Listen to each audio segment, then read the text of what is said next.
तो चलिए आज आपको सिखाते हैं एक अच्छी एप्लीकेशन लिखना। वैसे एप्लीकेशन लिखना आपको आता होगा, 5-7 आपने रट भी रखी होंगी, लेकिन आज के वीडियो का उद्देश्य है कि एप्लीकेशन में फुल मार्क्स कैसे मिले। तो इस बात को समझने के लिए हम 3 बात समझेंगे कि एक एप्लीकेशन का फॉर्मेट क्या होता है, किस आकार में लिखी जाती है, कौन सी चीज कहां रखी जाएगी। एक खास बात, अब इसके फॉर्मेट में थोड़ा सा चेंजेस है और अधिकांश स्टूडेंट्स को नहीं पता तो वो गलती कर देते हैं। दूसरी बात, आपको फुल मार्क्स कम मिलेंगे। आपके वही रटे शब्द हैं, with most respectfully I am suffering from fever और ये काइंडली ग्रांट मी, आपने रट लिया। लेकिन ध्यान रखना, क्वेश्चन के आधार पर अगर आप चीजों को पकड़ोगे और उसके आधार पे आप कुछ चेंज करके लिखोगे तो आपको पूरे नंबर मिलते हैं। तीसरी बात, मोस्ट कौन कौन सी है, अर्थात एग्जाम में ज्यादातर कौन से आती है। तो चले करते हैं वीडियो को शुरू, लास्ट तक देखना ताकि आपको पूरे नंबर मिले। सबसे पहली बात, इसका फॉर्मेट क्या है। तो देखो, एक बहुत सावधानी की बात, आजकल नए पैटर्न में चाहे लेटर हो चाहे एप्लीकेशन हो, सभी में एड्रेस सबसे पहले लिखा जाता है। ठीक है, आप एक एड्रेस लिखोगे। अब ये अगर पेपर में दिया आता है तो वहीं से लिख देना, नहीं तो अपने दिमाग से कुछ भी लिख सकते हो। जैसे 10, ये तो मकान नंबर हो गया, अशोक नगर, ऐसे किसी गली मोहल्ले का नाम, और सिटी, जैसे आप जयपुर से हो तो आप ऐसे लिख सकते हो जयपुर, ये अपना एड्रेस हो गया। ठीक है, हो सकता है थोड़ा हिंट दे दे, you are Ashok from Jaipur, तो फिर जयपुर तो मिल ही गया, बस नाम और ये गली वगैरह और लिख दो। अब आपके दिमाग में क्वेश्चन आ सकता है कि सर हमारी जो मैडम है या सर है उन्होंने तो लिखवाया नहीं लिखवाया, कोई बात नहीं, और आप नहीं भी लिख के आओगे ना तो कोई फर्क नहीं पड़ रहा।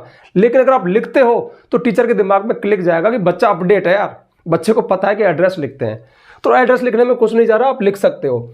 तो सबसे पहले एड्रेस लिखो, उसके बाद एक लाइन छोड़ना, फिर डेट लिखना। डेट लिखने का तरीका यह है, मैं अक्सर बताता हूं, जैसे आप लिखो 20 मार्च, है ना, उसके बाद 2024, इस तरह से। या फिर आप ऐसे भी लिख सकते हो, मार्च 20, फिर एक कॉमा लगाना, 2024, इस तरह से। ठीक है, ये डेट लिखने का सही तरीका है। ऐसा मत लिख देना 20/3/24, ये गलत तरीका है। सही तरीका या तो ऐसे लिखो या फिर ऐसे लिखो। उसके बाद आपको फिर से एक लाइन छोड़ देनी है। ठीक है, उसके बाद में आपके पेपर में जो चीज आए, अगर आया हेडमास्टर तो द हेडमास्टर, हेडमिस्ट्रेस आया तो द हेडमिस्ट्रेस, प्रिंसिपल आया तो प्रिंसिपल। अब होता क्या है, देखो क्वेश्चन 2 तरह से आता है। बहुत छोटी क्लास में, 5th क्लास में, 6th क्लास में, 7th क्लास में तो आता है right an application for TC, right an application for leave. अब वहां पे तो खुला है, आपने जो रटा है वो लिख सकते हो। जैसे आपने लिखा है द हेडमास्टर, तो ऐसे रट्टा मारते हो, लिख दो। लेकिन जो थोड़ी बड़ी क्लास है, 7th क्लास है, 8th क्लास है, 9th है, 10th तक भी आती है, वहां पे अगर उसने कह दिया कि write an application to your headmistress, अब तुमने रटा हेडमास्टर, हो गई ना गलती, तो हेडमिस्ट्रेस ही लिखना, द हेडमिस्ट्रेस। वहां पे क्वेश्चन में आया द प्रिंसिपल, तो प्रिंसिपल लिखना पड़ेगा, अब तुम्हारा रटा हुआ नहीं चलेगा। तो यहाँ पे अब एक खास बात, हमारे जमाने में भी जब हम छोटे थे ना तो एक टू चलता था ऐसे, टू द हेडमास्टर। अब ये टू खत्म हो गया है, टू वो नहीं आता है, सिर्फ द हेडमास्टर, द प्रिंसिपल, जो भी है डायरेक्ट, ये बिल्कुल नहीं आएगा। तो देखो यहाँ पे कुछ भी टू नहीं लिख रहा, द हेडमास्टर या द प्रिंसिपल या द हेडमिस्ट्रेस। उसके बाद स्कूल का नेम, अब you are Ashok studying in government senior secondary school Bhopal, ऐसे कुछ लिख रहा है ना, तो स्कूल का नाम अगर दिया तो वही लिख दो, नहीं तो अपने स्कूल का नाम लिख दो, किसी भी स्कूल का नाम लिख दो, कोई फर्क नहीं पड़ता। स्कूल नेम आएगा, उसके बाद वो स्कूल जहां है उस सिटी का नाम आएगा। उसने कहा कि you are Mohan living in Ajmer, तो फिर तुम अजमेर में रहते हो तो स्कूल का नाम कुछ भी है, बाल नहीं कहते स्कूल अजमेर। ठीक है, जहां तुम रहते हो वहीं पे स्कूल है, मतलब एड्रेस में जो शहर आएगा वही यहाँ पे स्कूल में लिख देना, स्कूल के नेम के नीचे। उसके बाद में फिर सब्जेक्ट, अब सब्जेक्ट में फिक्स वर्ड है, मैंने लिखा भी नहीं यहाँ पे, एप्लीकेशन फॉर, फिक्स है ये, एप्लीकेशन फॉर बस। और यहाँ पे for leave, for TC, for extra class, for friendly match, वो 1-2 वर्ड होते हैं जो क्वेश्चन में मिल जाते हैं। उसके बाद में अब देखो सैल्यूटेशन, अगर आप हेडमास्टर को लिख रहे हो, प्रिंसिपल को लिख रहे हो, प्रिंसिपल,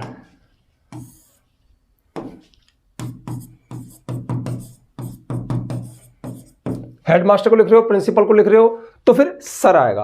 अच्छा, अभी मैंने ये मिटाया क्यों था, मुझे एक पल को डाउट हो गया, ऐसे मतलब बहम पड़ गया कि ये स्पेलिंग गलत है, इसलिए आप ज़्यादा मत सोचना। ठीक है, लेकिन उसने कहा कि हेडमिस्ट्रेस को लिखो क्वेश्चन में, तो फिर आप मैडम लिखोगे सैल्यूटेशन में। ठीक है, उसके बाद में ये फिक्स लाइन है, with most respectfully I beg to say that, number निवेदन करते हुए मैं प्रार्थना करता हूं कि मैं एक स्टूडेंट हूं ऑफ क्लास। अब आप जिस भी क्लास में पढ़ते हो, 9th में पढ़ते हो तो 9th लिख दो, 8th में पढ़ते हो तो 8th लिख दो, 10th में तो 10th, 7th, 6th जो भी आपकी क्लास है। यहां पर जो ये लाइन है ऐसा भी नहीं है फिक्स है, आप इसको ऐसे भी लिख सकते हो, respectfully I am here to inform you, respectfully I am here to inform you, या फिर आप डायरेक्ट ये लिख दो सर या मैडम, उसके बाद में आप लिखो I beg to say that, direct ये मत लिखो, विद मोस्ट रेस्पेक्टफुल्ली ये लिख दो, ठीक है। या फिर आप लिख दो sir I M Aman from class 8th। अब तुम डाउटफुल हो गए होगे कि यार मैं तो ये रटा था, सर तो क्या क्या बता रहे हैं, कुछ ज्यादा नहीं बताया। कहने का मतलब है ऐसा कुछ नहीं कि ये फिक्स ही है, और आपको कहीं लगे ना थोड़ा चालाक बन जाया करो कि यार पूरी क्लास ने ऐसे रटाया ना तो मैं तो ऐसे लिखूंगा, रेस्पेक्टफुल्ली, ठीक है, मोस्ट रेस्पेक्टफुल्ली या with most respectfully I am here to inform you लिख लो आप, आई एम, जैसे विद मोस्ट रेस्पेक्टफुल्ली, उसके बाद में I beg to say that मत लिखो, आप लिखो आई एम, चलो यहीं लिख देता हूं, नोट कर लेना फटाफट से, I am here to inform you, मैं यहां पर हूं आपको इन्फॉर्म करने के लिए दैट की, अब यहां पे वो कारण जोड़ दो जिसके लिए आप एप्लीकेशन लिख रहे हो, that I am suffering from fever, या my father has been transferred to किसी सिटी में हो गया उस तरह से, ठीक है, तो आई एम अनएबल टू पे माई फीस, जो भी चीज़ है, तो आप इसको लिख सकते हो, इसको लिख सकते हो, या फिर आप ऐसा लिख सकते हो सर विद मोस्ट रेस्पेक्टफुली मत लिखो I beg to say that, या फिर आप कुछ मत लिखो sir I am a student of 10th class, या I am Rajesh from class 9th, Kavita from class 9th, मतलब जो भी आपको है वो लिख सकते हो, कोई फर्क नहीं पड़ता, ठीक है। ये आपने नोट कर लिया होगा, थोड़ा डिफरेंट रहेगा तो थोड़ा ठीक लगेगा। उसके बाद में ठीक है, अब यहां पे आपको 3 से 4 लाइन में, हो सकता है कि आपके टीचर ने 1 लाइन लिखवाई है, लेकिन 3 से 4 लाइन में थोड़ा बातों को थोड़ा सा मतलब थोड़ा कुछ तो अलग करो यार। जैसे उसने कहा, अब देखो हाँ रटने वाली बात कहाँ आती है, फुल मार्क्स कब मिलते हैं, फुल मार्क्स कब मिलते हैं, तो देखो मैंने यहाँ पे लिखा भी है, मैन बॉडी में राइटिंग मैन बॉडी को लिखना अकॉर्डिंग टू क्वेश्चन के आधार पे।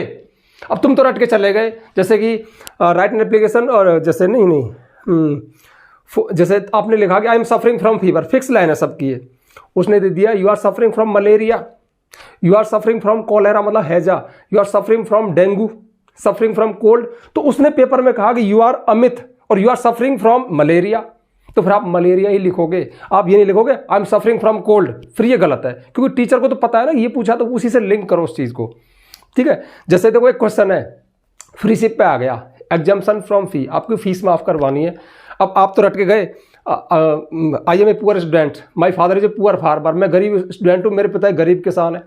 क्वेश्चन में पता क्या दिया था, you are Avinash, your father is no more, तुम्हारे पिता नो मोर मतलब जीवित नहीं है, and therefore and so there is no other earning member in your family, तुम्हारे परिवार में कोई कमाने वाला सदस्य नहीं है, तुम्हारे पिता जीवित नहीं है और कोई कमा नहीं रहा है, तो इसलिए आपको फीस में कंसेशन चाहिए, फीस माफ चाहिए। अब तुम रट के क्या गए हो, माई father is a poor farmer, वहां कह रहा है कि पिता जीवित नहीं है, तू लिख रहा है यहाँ पे कि मेरे पिता एक गरीब किसान है ना, गड़बड़। तो क्वेश्चन को पढ़ना जरूरी है, यदि क्वेश्चन में कुछ मटेरियल आए उसके अनुसार बातों को घुमाना, यहाँ पे आपके फुल मार्क्स डिपेंड करते हैं इस चीज पे, ताकि टीचर को पता लगे कि हाँ बच्चा पढ़ना जानता है, क्वेश्चन को उसके अनुसार ही सिचुएशन बदल दी और लिख दिया, रटा नहीं है।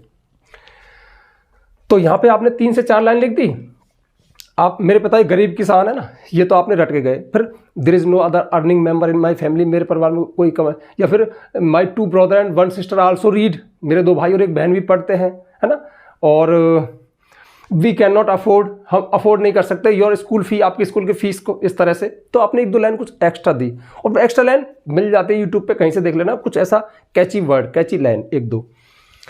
उसके बाद में अब यहाँ पे देखो काइंडली है ना, प्लीज अथवा काइंडली, अब काइंडली के जस्ट बाद आएगी काइंडली इश्यू माई टीसी, मेरी टीसी जारी कीजिए, या kindly exempt me from school fees, मुझे स्कूल से मुक्ति दीजिए, kindly allow us to play friendly match खेलने के लिए अलाउ कीजिए, या फिर काइंडली चेंज माई सेक्शन। तो प्लीज अथवा काइंडली के जस्ट बाद वर्ब की फर्स्ट फॉर्म आती है, क्योंकि इंपरेटिव सेंटेंस है, और ये क्वेश्चन में कहीं ना कहीं दिया आता है कि आप क्यों लिखवाना चाह रहे हो। भाई देखो ये तो आपका एड्रेस है, ये किसको लिखा, किस लिए लिखा।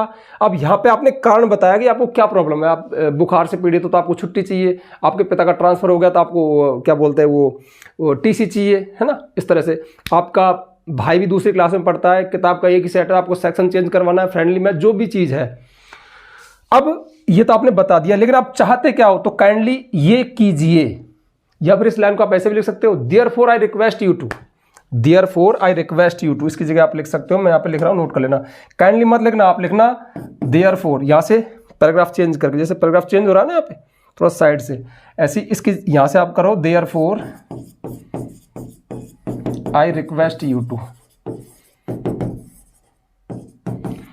इसलिए मैं आपसे निवेदन करता हूं टू। अब देखो टू के बाद हमेशा V1 आती है, प्लीज काइंडली के बाद हमेशा V1 आती है, इस बात का ध्यान रखना। इसमें आपको अच्छे से लिंक करना आना चाहिए, ठीक है, इस बात का विशेष ध्यान रखना। तो इसको आप नोट कर लो फटाफट से वीडियो को पॉज करके, ठीक है। ये लाइन या तो फिर काइंडली शुरू करो या फिर ऐसे शुरू करो।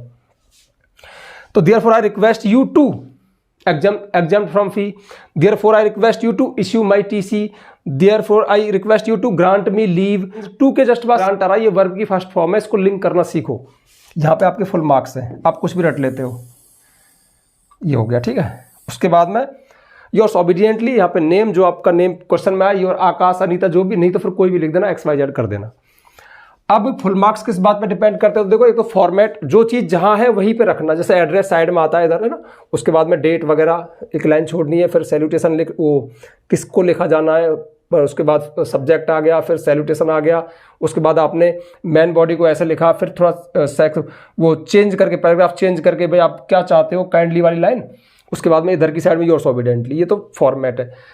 मैन बॉडी पे टीचर सबसे ज़्यादा फोकस करेगा। मैन बॉडी मतलब कारण क्या है एप्लीकेशन लिखने का, और सोल्यूशन क्या चाहते हो, ये आपका सही रिदम में सेट होना चाहिए, इसमें गड़बड़ नहीं होनी चाहिए, यही मैन बॉडी है। और कोशिश करना कि एक दो लाइन फालतू लिख के आओ, ठीक है, तो थोड़ा ज़्यादा इफेक्ट आता है। एक ही लाइन लिखते हो बस 8-10 नंबर की आती है, 7 नंबर की आती है, तो जो कारण वाली लाइन है उसमें एक दो लाइन बढ़ा चढ़ा के लिख दो, ठीक है। जैसे कि आपको क्या बोलते हैं, वो TC चाहिए, तो आपके पिता का ट्रांसफ़र हो गया ना, my family is also going there with him, मेरी फैमिली उसके साथ जा रही है, so how can I manage here, मैं यहाँ पे अपने आप को कैसे मैनेज कर सकता हूँ, कुछ ऐसे वर्ड दो ना। आई can not live alone here, मैं यहाँ पे नहीं रह सकता हूँ, इसलिए चाहिए। अब टीचर ने तो सिर्फ ये लिखाया, आपने रटा my father has been transferred to इस city, I will also go there with him, मैं भी उनके साथ जाऊँगा, और काइंडली इशू माई TC। अब आपने एक दो लाइन बढ़ाई, ठीक है, मेरा मन नहीं लगेगा, मैं भी उनके साथ जाऊँगा, वहाँ पे स्कूल में एडमिशन ले लूँगा, कुछ एक दो लाइन ऐसे मिल जाएंगे आपको। तो हाँ, hand writing is the must, जितनी अच्छी हो सके हैंड राइटिंग। वैसे आपकी बिगड़ जाती है, बट ये बड़े क्वेश्चन है ज़्यादा नंबर के, इनमें तो कम से कम हैंड राइटिंग को ठीक रख सकते हो यार, क्योंकि 1 सेकंड में चेक हो जाएगी, 1 सेकंड में अच्छी दिखनी चाहिए उसको। उसके बाद writing main body according to question, इस बात पर मैं चर्चा कर चुका हूँ। क्वेश्चन में जो चीज़ दे दी, जो कारण बता दिया, आपका जो नाम बता दिया, आपका जो शहर बता दिया, आपके जो फादर के बारे में बता दिया, जो कारण बताए, वही आपको आंसर में काम में लेने, आप जो रट के गए वो नहीं। अगर सिर्फ यह है कि एक एप्लीकेशन लिखो, फिर तो कुछ भी लिख दो, लेकिन कुछ उसने बताया कि ये कारण है, तब आपको वो चीज़ लिखनी पड़ेगी, ठीक है। उसके बाद में ये हो गया। अब थोड़ा सा देख लेते हैं कि क्वेश्चन किन किन पे आती है ज़्यादातर। तो ये फेमस शुरू से यही चल रहे हैं, फॉर लीव, छुट्टी के लिए। अब छुट्टी का कारण देखो, आई एम सफरिंग फ्रॉम फीवर, मैं बुखार से पीड़ित हूँ, मैंने भी बहुत रटी है, सब रटते हैं, लेकिन कारण ये भी तो हो सकता है कि आपकी बहन की शादी है, आपके भाई की शादी है, घर में कोई प्रोग्राम है, तो आपको छुट्टी चाहिए, ये भी कारण है। अब तुम तो सफरिंग फ्रॉम फीवर लिख रहे हो, लेकिन वहाँ पे कारण दिया है कि तुम्हारी बहन की शादी है, तो 4 दिन तुम स्कूल नहीं जा सकते, तो लिखो there is my sister's marriage, so I can not attend classes, है ना, 4 डेज, और तारीख इतनी तारीख से इतनी तारीख ऐसा लिख दो। TC एंड CC, अब TC मतलब ट्रांसफर सर्टिफिकेट, CC मतलब करेक्टर सर्टिफिकेट, है ना, मतलब चरित्र प्रमाण पत्र, ये साथ ही होता है।